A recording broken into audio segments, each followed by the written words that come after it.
Good morning, everyone, and thank you very much for the kind invitation to come. I would like to start by thanking the organizers for putting this important conference together once every 3 years. So wonderful that it is in Hong Kong this year, as we have already heard the many leadership positions that Hong Kong is taking on this matter. So thank you very much to the organizers. However, my dear organizers, I would suggest that the next time you have a better gender balance in the opening photograph.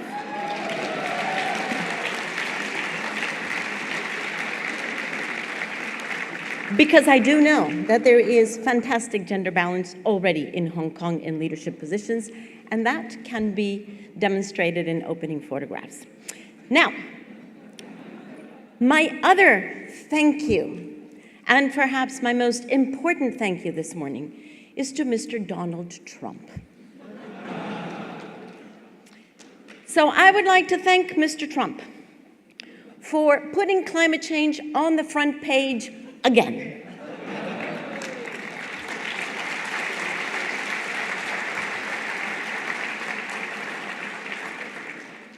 You know, when we adopted the Paris Agreement in December of 2015, we got used to being on the front page of every single newspaper, and we thought, okay. And then we kind of disappeared from the front page. So now we're back on the front page. So thank you, Mr. Donald Trump. Also, thank you, Mr. Donald Trump, for having provoked an utter tsunami of support for the Paris Agreement and a deeper commitment for climate change than we have ever seen before.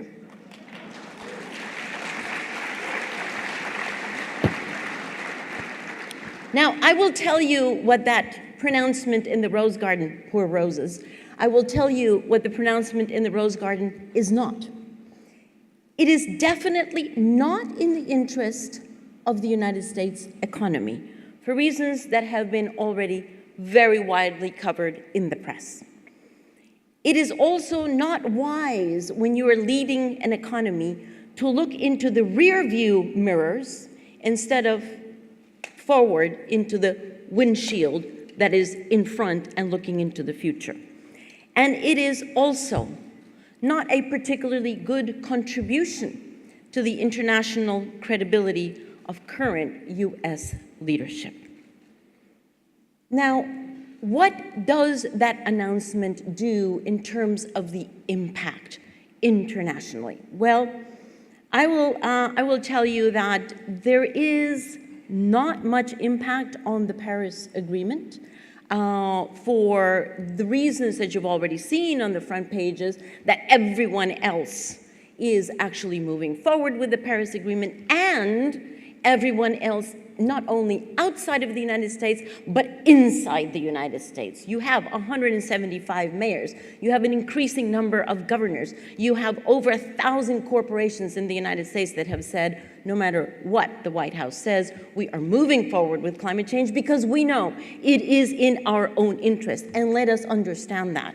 You all are moving forward with climate change. You are all committed to decarbonizing. Let me be very frank. Not because you want to save the planet, but because it is good business. And that is the important thing to understand. So the impact of the last week's announcement in my book is going to be an increasing distance between the political discourse and the real economy. The political discourse, because of that announcement, is actually going to get pretty difficult, because you can imagine that all of your country governments are going to have a hard time having a conversation with the United States when they get back to the negotiating table, whether it be on climate change or on any other international topic, by the way. But having said that, the real economy is moving forward. The fact is that decarbonization of the global economy is underway, is inevitable, and is by now unstoppable. Not because of politics or ideology, but because of market forces. And that is the success of the Paris Agreement and the fruit of your labor as well. So let me just give you a couple of data points on why decarbonization is by now unstoppable. We have moved just into investment in renewable energy worldwide. We have moved from 62 billion in 2004 to 350 billion in 2015. China alone is investing 360 billion into renewable energy, having canceled over 100 coal plants that were operating around its cities.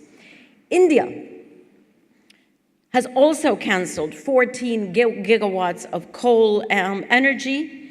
It has already put out its target of being 60% renewable energy on the electricity grid by 2027, way beyond what it had promised under the Paris Agreement. And India will become the first country in the world to power all of its government ports exclusively with renewable energy. Please don't let anyone tell you that renewable energy is only for small, little volumes of electricity. They're going to power their entire government ports. And of course, we know that this is because prices are dropping. Renewable energy prices in general, solar in particular, has dropped 80% since 2008. Wind has dropped 60% since 2008 and counting. And so the competitiveness of renewable energy is well established, and it is only going to escalate exponentially, because not only will we have increased capacity in the technology of the renewable energies themselves, but we will also very soon have increased capacity of storage. We will make use of smart metering, which you all are very familiar with, and of course, blockchain is going to come on board and will escalate renewable energy. From here, from fantastic Hong Kong, I am going on to Beijing, to the Clean Energy Ministerial, being held at the end of this week, where some of you may know 90% of the global energy investment will be represented. Why? Because they are all completely convinced that renewable energy is the energy of the future. On green bonds, just to speak about money, green bonds have gone from 3 billion just 10 years ago to 80 billion last year to the new estimate for the end of this year of 123 billion. Good, but not enough, frankly. In order to power and finance the transition that we need to see, we actually need to be at $1 trillion of investment into renewable energy, either through green bonds or through other financial instruments per year. So $1 trillion per year is what we have to keep in mind, and we're moving in that direction.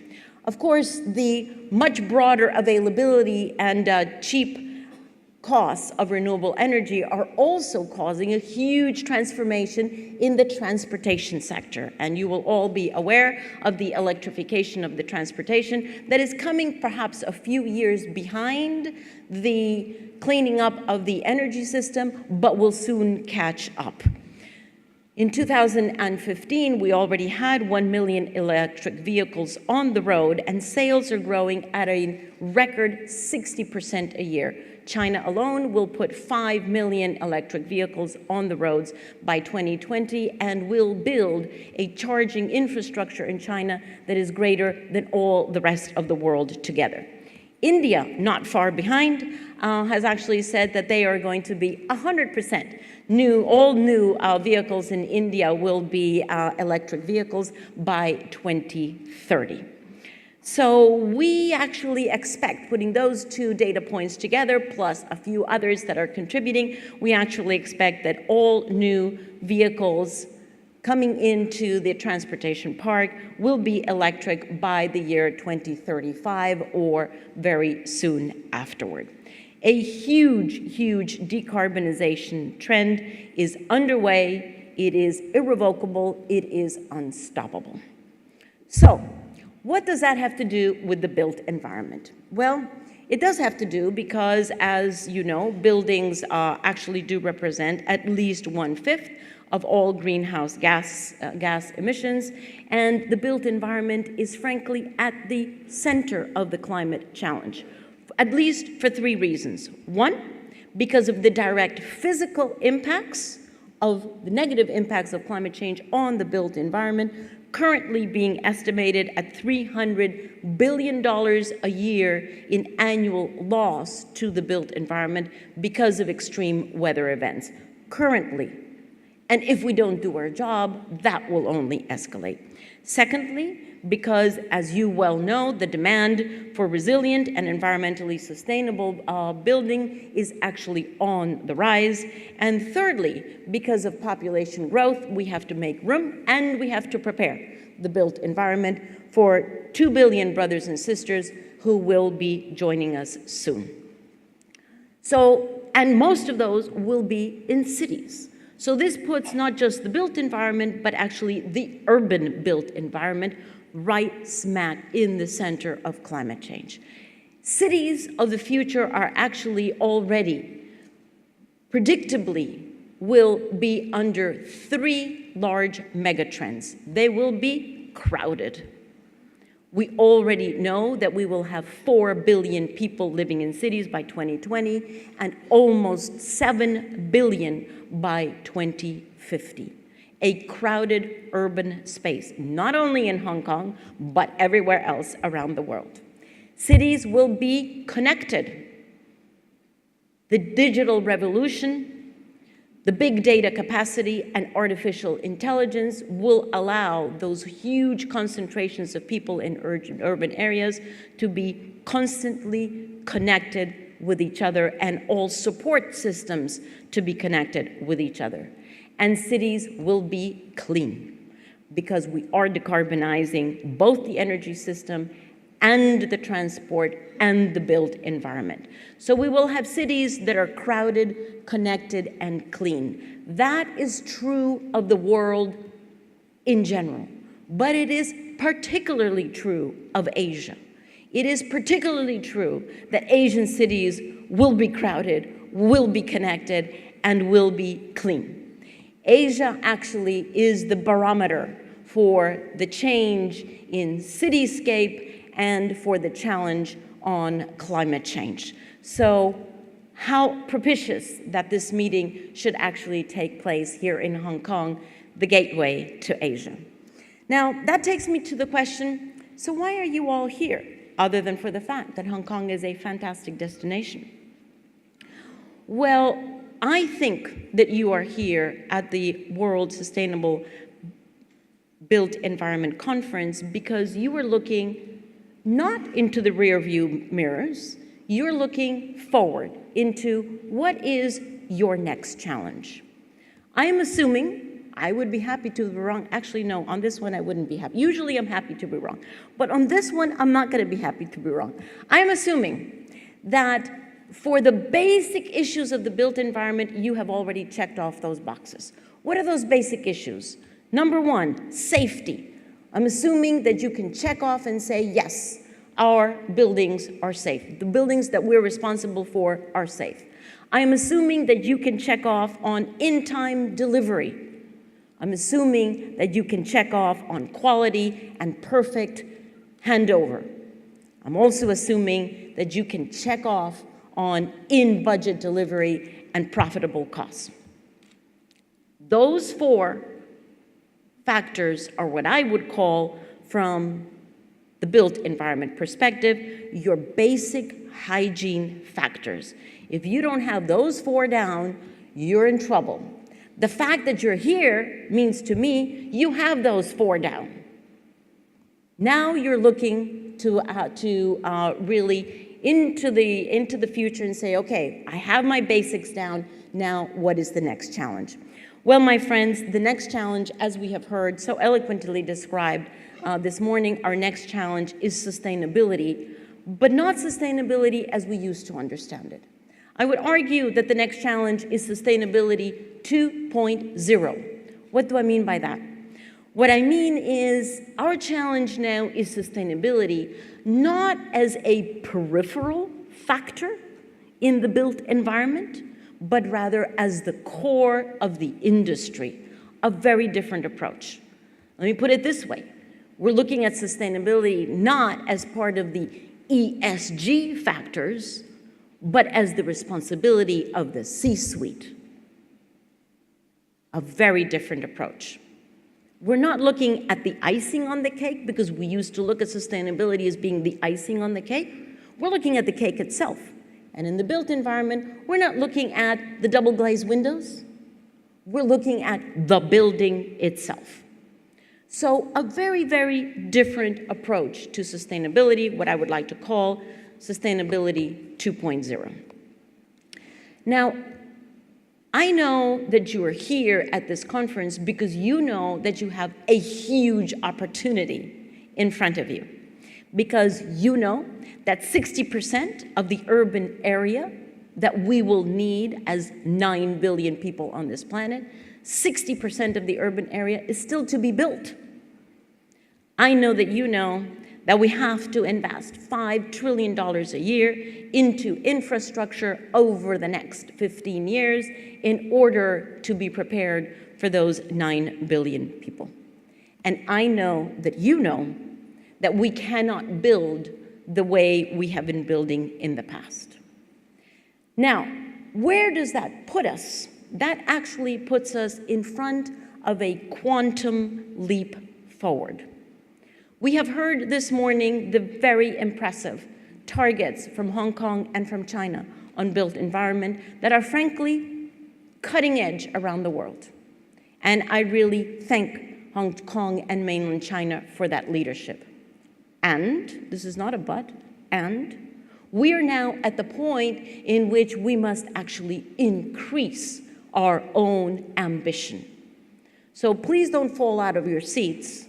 But the new ambition that we must all embrace for the built environment is not a reduction of emissions, it is a total decarbonization of the built environment. Not by tomorrow, but soon.